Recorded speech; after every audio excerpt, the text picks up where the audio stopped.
It's time to take a ride on the Steelers Afternoon Drive with our co-hosts Alan Saunders and Zachary Smith.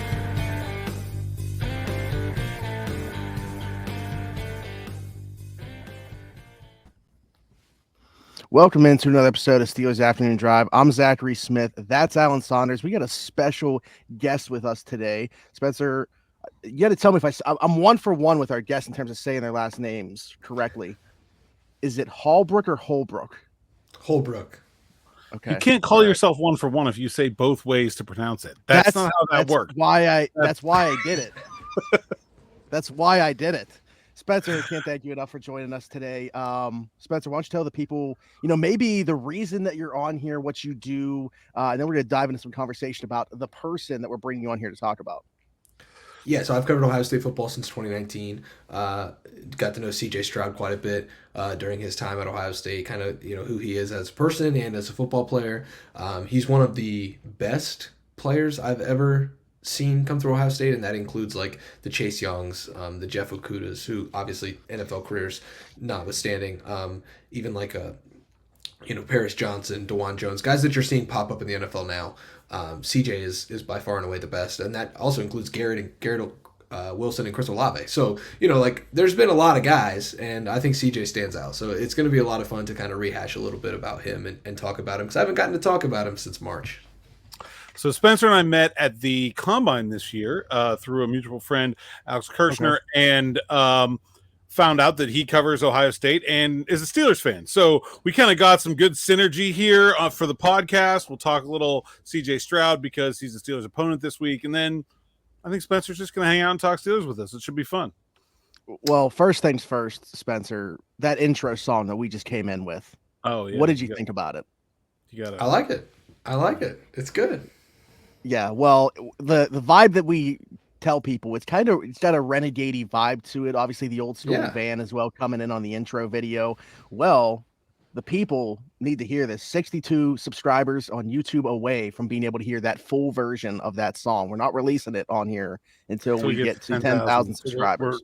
We keep inching closer every day. We need like maybe Spencer will deliver us like a big bunch of Columbus-based subscribers. There's a lot of Steelers fans in Columbus. It is a underratedly large Steelers fandom there. I remember, man, I was like driving home from a Pitt Notre Dame basketball game or something, and the Steelers were on, and I was in my hotel, just had the game on, and so I remember like Antonio Brown scored, and I just hear this roar from like outside. I'm just like in a hotel room in Columbus, like, what's going on? Where? Oh, there's a lot of people around here cheering for the Steelers. Yeah, that's the way it is. And I'm actually from Northwest Ohio, so I grew up like 40 minutes from Findlay. So the Steelers Ohio fandom increased exponentially starting in 2004. So me included became a Steelers fan. Not through that. I've been a Steelers fan. My first ever outfit I put on in diapers was a Steelers outfit, but it grew a little bit when number 7's from the area, and all of a sudden he's the first round pick of the Steelers. Little backstory just for fun while I have your guys' attention. So when Ben Roethlisberger got drafted, I was playing a youth soccer game. My dad was the coach. He pulled me out of the soccer game, hands me the keys. Spencer, go start the car. Tell me who the Steelers drafted, because he couldn't obviously leave his post as the 7-year-old soccer coach. So I take myself out of the soccer game. He subs somebody on. I go into the car, start it up, and Paul Tagliabue comes on and tells me who the Steelers drafted. I run back up to my dad. Hey, they just drafted Ben Roethlisberger. All right, get back in there. So I go back in the soccer game. So like that's like a little story of my Steelers fandom from long ago. Peak Steelers fan father right there. That's the ideal. Does anybody within your circle that's also a Steelers fan have any vehicles that are Steelers, like decked out with Steelers? No, not quite that bad. We're a Browns family, actually. My dad and I are the standalone Steelers fans in a massive Browns family. Got a little bit of Bengals in there, but that's really Kentucky. As an Ohioan, I can say that. So, it's Steelers and Browns. And I'm actually, if you actually want to get technical, the closest NFL stadium to my hometown is Detroit. So, it's a weird area, Columbus or Northwest Ohio. But now I'm in Columbus, and there's a lot of Steelers fans, like Alan said. I was just thinking, like, since Travis Kelce has been in the news lately, like, how is it to be a Browns fan and like you had Ben Roethlisberger and then Travis Kelce back to back from like basically your backyard, and then to play against both of them their entire career? That's just brutal, man. All right, let's talk about CJ Stroud. Speaking of quarterbacks that wear number 7 that were taken in the first round. Oh, very nice segue. One from the Houston Texans on Sunday. CJ Stroud off to a better start than I think a lot of people expected him to get off to in his rookie season, especially when you look at like the surrounding elements of that team. That offensive line not in a great place. We've talked about, the receiving core, the cast of eligibles that he has there. Spencer, does it surprise you the start that CJ Stroud has gotten off to? And if not, why? I mean, you said that he was one of the most talented, if not the most talented players you've seen come through there in your time. So how do you feel about the start he's gotten off to? Yeah, so it's interesting. Back in 2019, we saw Justin Fields come through Ohio State and watched him in 2019 and 2020. And you think to yourself, like, man, like, the number 2 overall player in the recruiting rankings, and he's obviously like one of the best quarterbacks in the country, and he's just so like accurate and precise with the football. And you think like, okay, how can anybody be better than that? And how can Ohio State, recreate the magic that was with Justin Fields? And then this kid from California shows up in his second year, had never thrown a college pass before, and not instantly, but like by game 5, you knew like, okay, like, whatever we thought of Justin Fields as a pro prospect, like this guy is just different. I always think back to there's one specific play he throws across the middle to Jackson Smith and Jigba over a couple defenders in between 3. It was like a Bermuda Triangle of Indiana defenders. And like it doesn't matter who the opponent is in college football, like you know a pro when you see one. And this is like the middle of October in his first start, or in his first year starting, and he rips one down the middle to a ball that I don't think half the NFL quarterbacks would even try to make. And he puts it in the window where only Jackson can catch it. He comes down with it, and it's like, that's the best throw I've ever seen.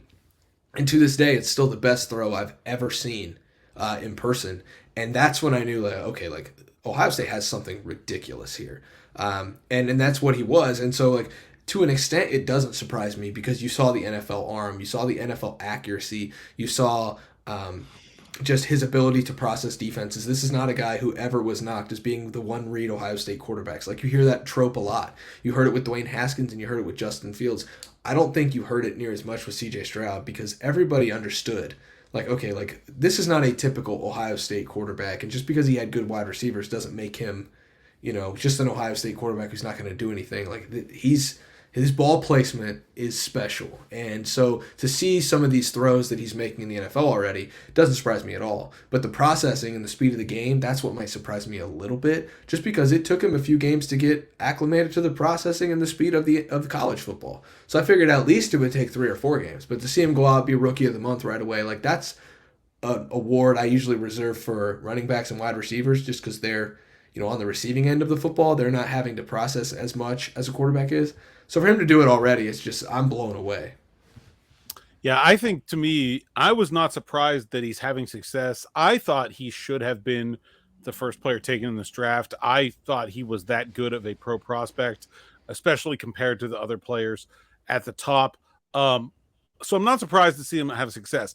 I did not think Houston was a very good situation for him, because when you look at that offensive line, even on paper, before it's been completely decimated by injuries and just the rest of the offense around him, like, to me, that's a culture shock from Ohio State, Indiana, right? Where he could go into a game expecting his offensive line to keep him clean, his team to be able to run the ball, and every one of his receivers to be able to outplay the guy defending them on the other side. Now you go to a Texans team that is literally out-talented at almost every position on the entire offense most days, and he's still able to have that success. That has really impressed me.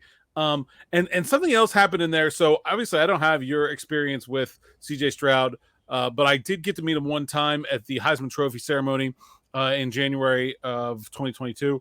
And he seemed like a really smart, really heady guy, like was really engaged in the process. You know how like national media interviews are, where nobody really knows the guy, and it's a bunch of like fishy questions where everybody's just looking for a story. And he was like super engaging, and I came away really just impressed with who he was as a person. And so to me, I put like the play a quarterback with my experience with him and said, this guy is the best prospect in this draft. And then, there's come out these reports where like, oh, his Wonderlic score was like low off the charts. And like that to me never lined up with the player that I saw. Obviously I didn't have an extensive relationship with him like you did, but like you would have thought by some of the reporting that this was like a guy that could barely string a sentence together. Like I don't know where that came from, and it certainly doesn't seem like he isn't smart enough to play quarterback.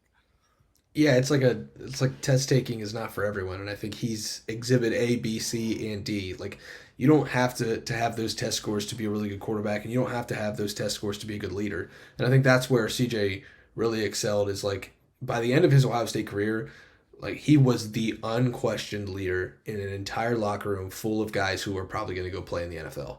And that's not easy to do, even as a quarterback. Like there are a lot of college quarterbacks that are really good, still are not the captains and the leaders of that team. Like there's linebackers, the middle linebackers who are just really good college football players that usually aren't in the NFL. A lot of times they're the leaders. You've got, some offensive linemen who are borderline NFL guys, and they're sometimes the leaders. No, CJ Stroud took that leadership by the reins.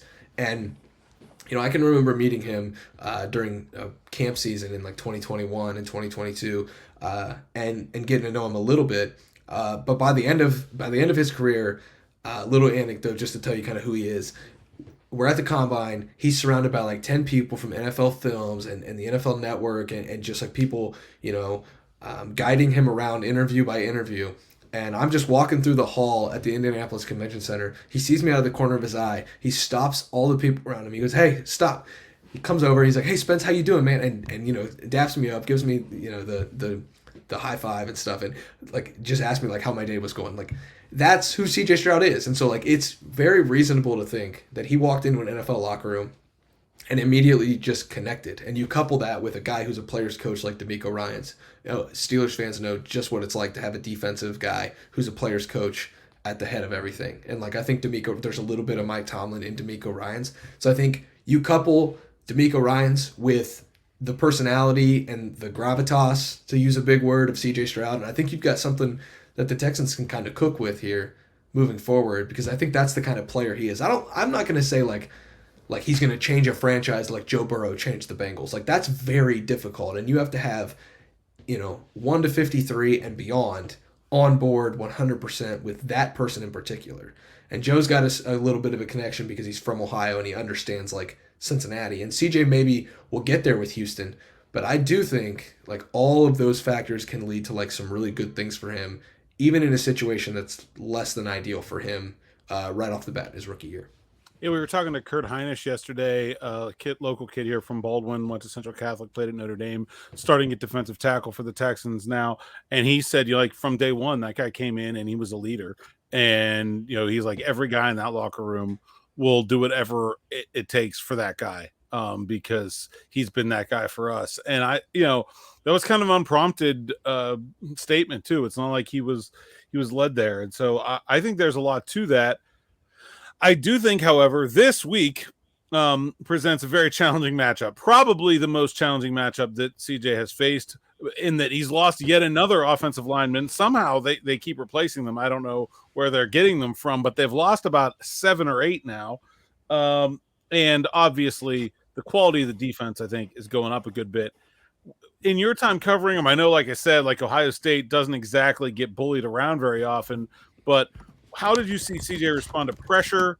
And do you think there are some ways that the Steelers can make him look like a rookie that nobody else has so far? Yeah, I think they can for sure. I think one of the problems that CJ could still run into during his time as a rookie is he hasn't had that like welcome to the NFL moment. Like whether that's a blindside hit where he fumbles the ball and they give up a defensive touchdown, or he throws a really bad pick six. Like I don't care who you are, unless you're legitimately Ben Roethlisberger, who had the defense that was like the 85 Bears and went 13-0 in his rookie season. Like you're just not going to get through a rookie season unscathed. And this is the defense that can probably make him look like a rookie if anybody else can. Maybe the Browns and the Steelers, maybe the two best defenses in the league.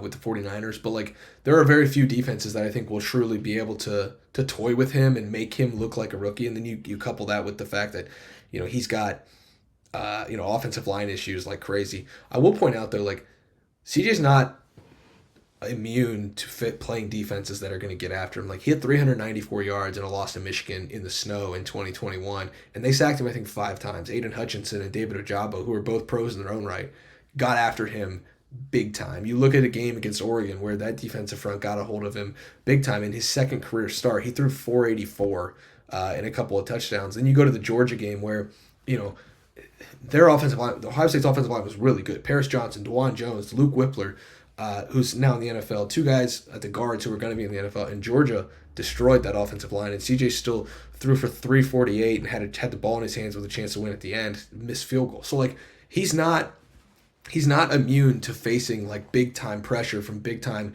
NFL level opponents. Obviously, I think TJ Watt's the best defensive player in football, and that's not like wearing the Steelers badge of honor. That's just like I watch the games, and I don't care about pressure rate. I don't care about pressure rate. I just watch the games, and like he's the best defensive player in football. So like I'm not comparing Aiden Hutchinson to TJ Watt. I'm not comparing freshman Georgia defensive end Mykel Williams to TJ Watt. But also like when he faces pressure and when he has to make plays, CJ does. And so as a Steelers fan, that terrifies me.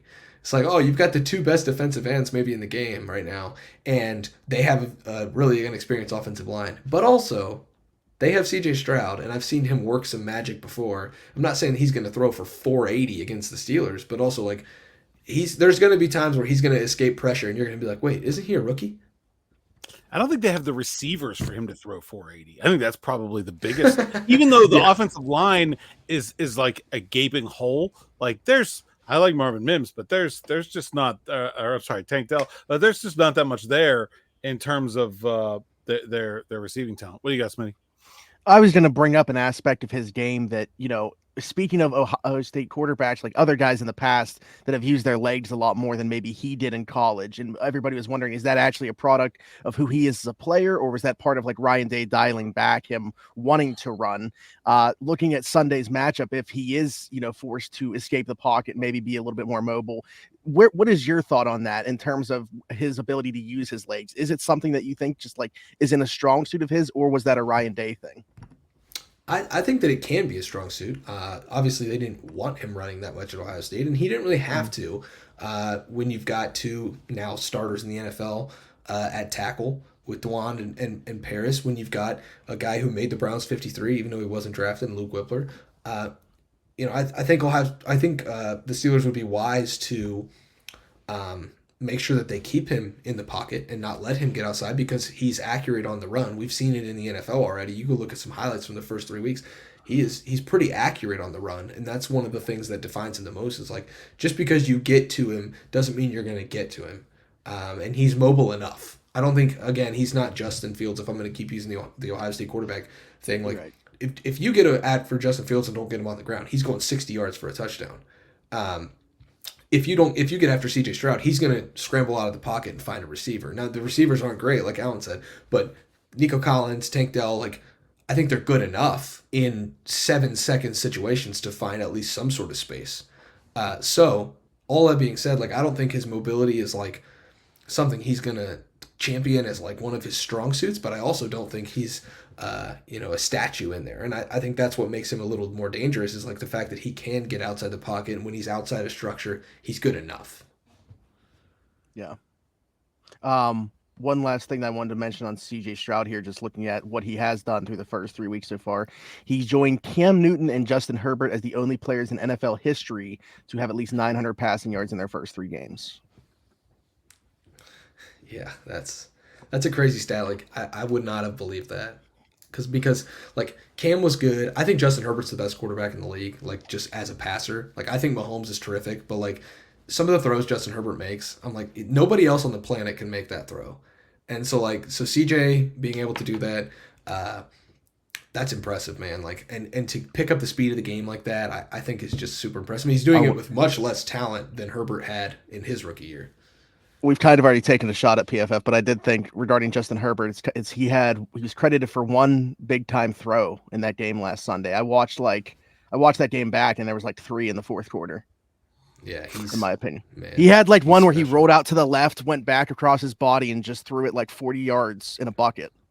If the Steelers play the Chargers, go ahead and just book me because I'll come on and talk about Herbert for an hour just as a fan. Like that guy. If the Steelers had him, I think they'd go 17-0. There we go.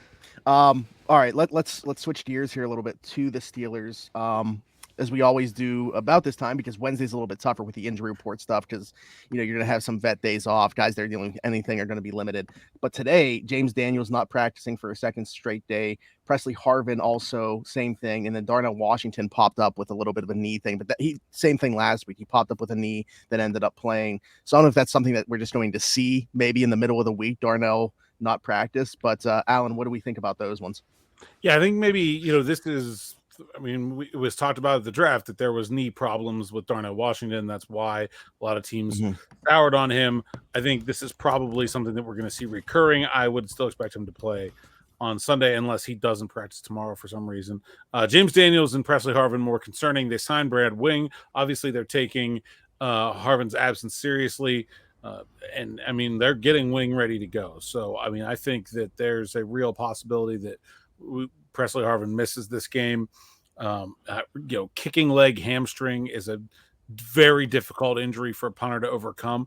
And, you do not want him to say, well, I'm 80% and I can go. And then the first one he tries to kick, and then you don't have a punter the rest of the game. No matter, as long as Brad Wing can kick the ball down the field 40 yards, that will be more, better than risking an injury and then not having one. The biggest thing, and probably I think the reason they went with a very experienced guy, is being able to pick up the cadence of the holding operation quickly and not sink both of your specialists at the same time, right? Like, I think there's some younger punters like Drew Chrisman they brought in for a workout who's been with the Bengals, and I think Corliss Waitman is still available as well. Guys that can kind of kick it a little bit and maybe would be better long-term options, but you would not want one of those guys holding for Chris Boswell on a short week. So I think there's a real chance that Presley Harvin misses this game. Not really worried about anybody else. James Daniels, I guess, could miss this game.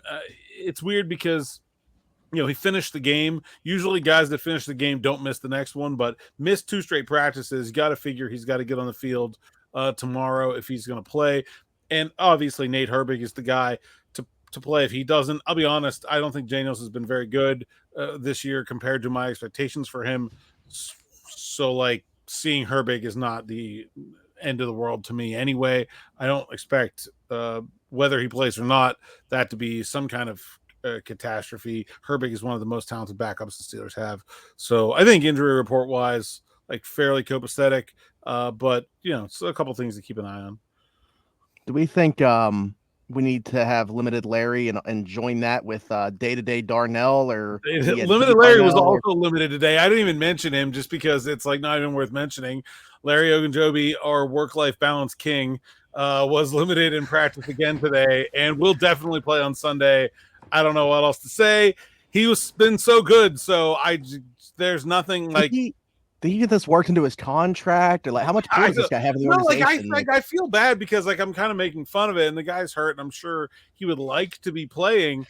It's just so striking to me that like I think that's probably the best 3-game stretch we've seen out of Larry Ogunjobi since he joined the Steelers, and he hasn't practiced hardly at all in that entire time. So yeah, I mean, if it's working for you, don't knock it. Yeah.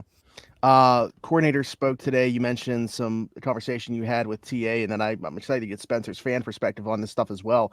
But Desmond King, I mentioned him on yesterday's episode. A little bit of a homecoming for him, a little bit of a revenge game for him going back to Houston. TA talked about him. We didn't see him on the field on defense at all, just 7 special teams snap. What was that conversation like? Yeah, I basically asked TA what Desmond King needs to do to get a helmet, and he said, when you're coming over from a different system, it's all about details and knowing exactly where you need to be and what the other guys around you are going to do. And, that's hard.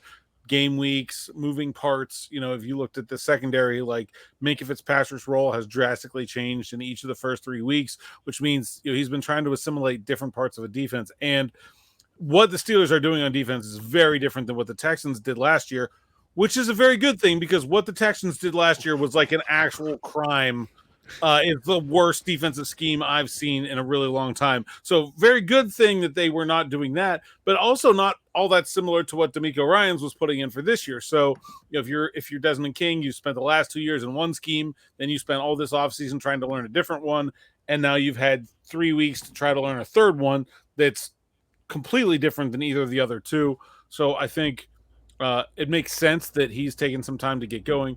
He did, however, was participating in the offensive portion of practice, doing ball security drills. The only guy in a gold shirt over there stands out like a sore thumb.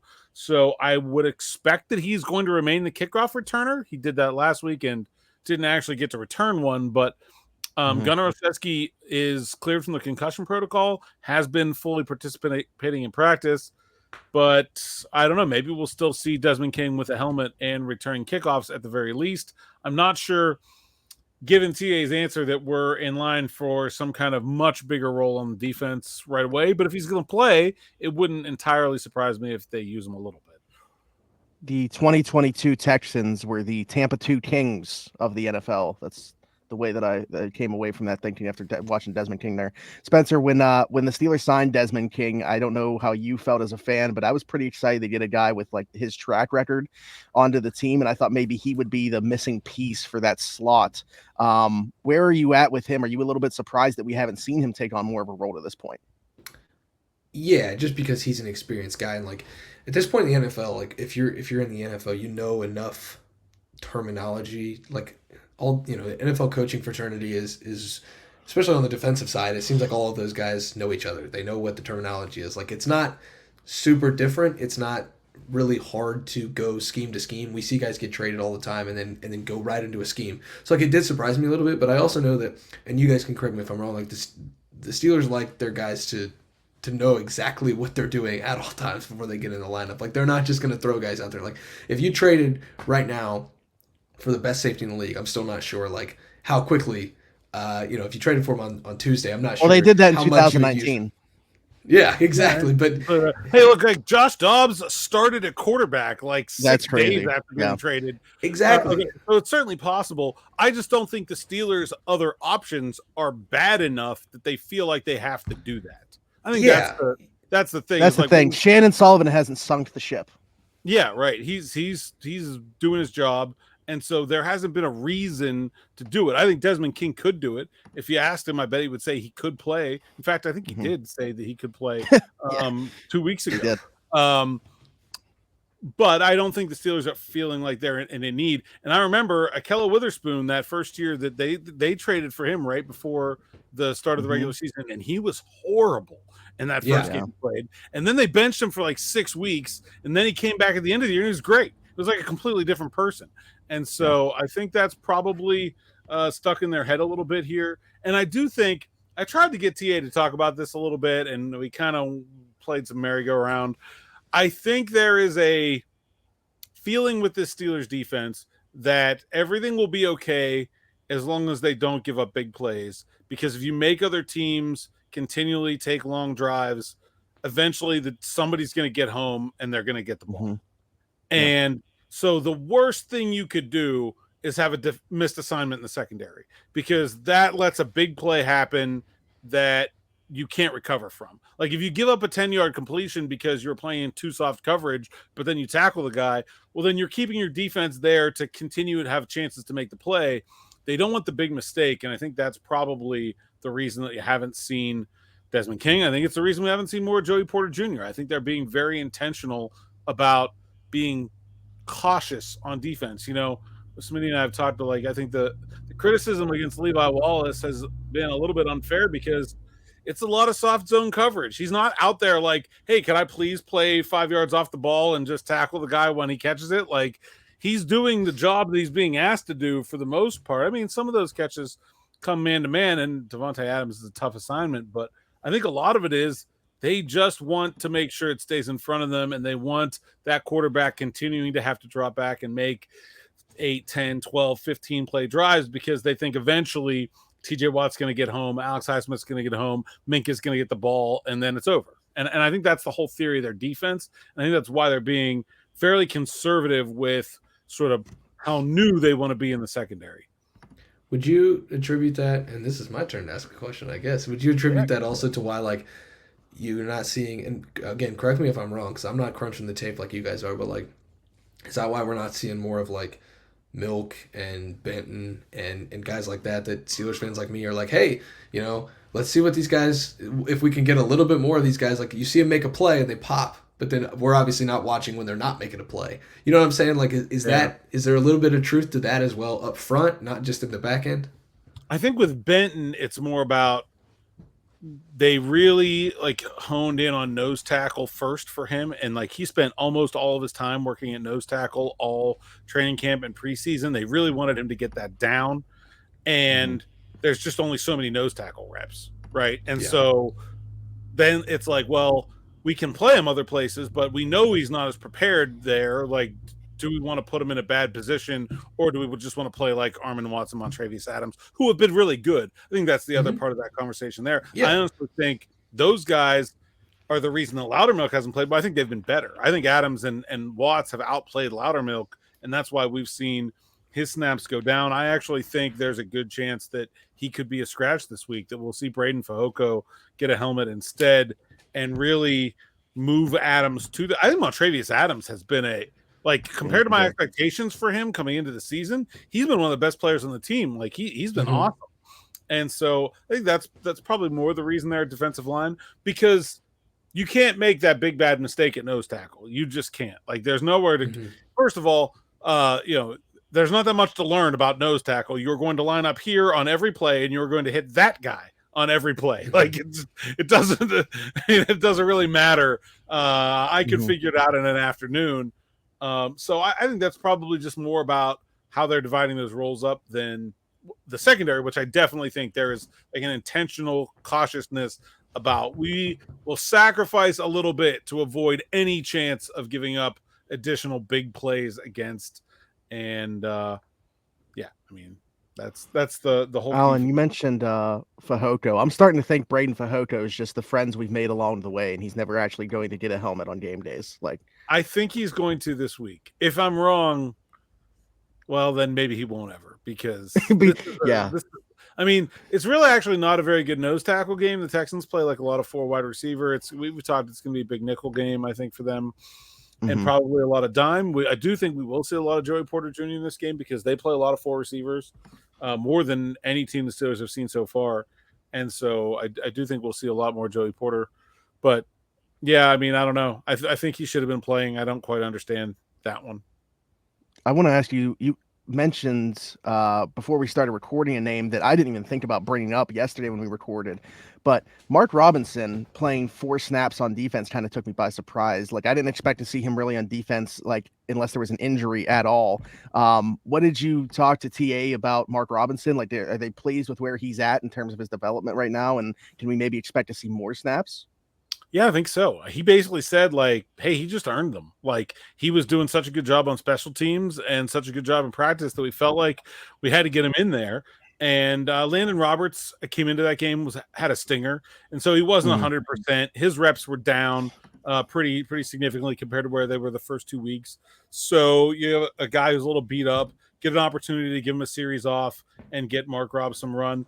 I think that, and that was a very good opponent to put him in there against. You're pretty sure first and second down that Vegas was either going to run or throw it short, and that's really what you want Mark Robinson in there for. I don't know how much they want him, covering guys down the field. I still think that's probably going to be a struggle for him, but I think he can play the run right now. Like I think he's pretty far ahead of the curve for a late round draft pick last year, and a guy that is sort of forcing the door open. I feel like in a couple ways. Who would it be? Would it be Landon Roberts at the Zachary? Like, say he does take on a larger role and is getting more and more snaps. Is it cutting into a Landon Roberts role more than anybody else, you think? I think that's who it has to be. Yeah. Okay. And then the last thing I want to bring up here, TJ Watt, AFC Defensive Player of the Month. Alan, if you're okay with this, I'd also like to award him the Steelers Afternoon Drive Defensive Player of the Month. If we can just go ahead and do that. Yeah, that's fine. Yeah. Okay, so TJ Watt. Fact, I believe that we should claim, because we had our big TJ Watt hype episode yesterday, and then today he's just conveniently voted AFC Player of the Month. I think we earned part of that award for him.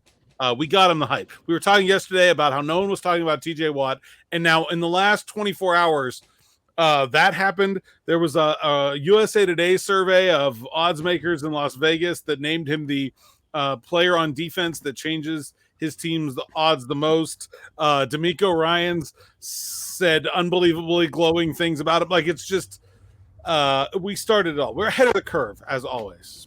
Ahead of the curve. Yeah, and I'd also like to congratulate Myles Garrett, who won the pass rush win rate award for the month of September that I handed out.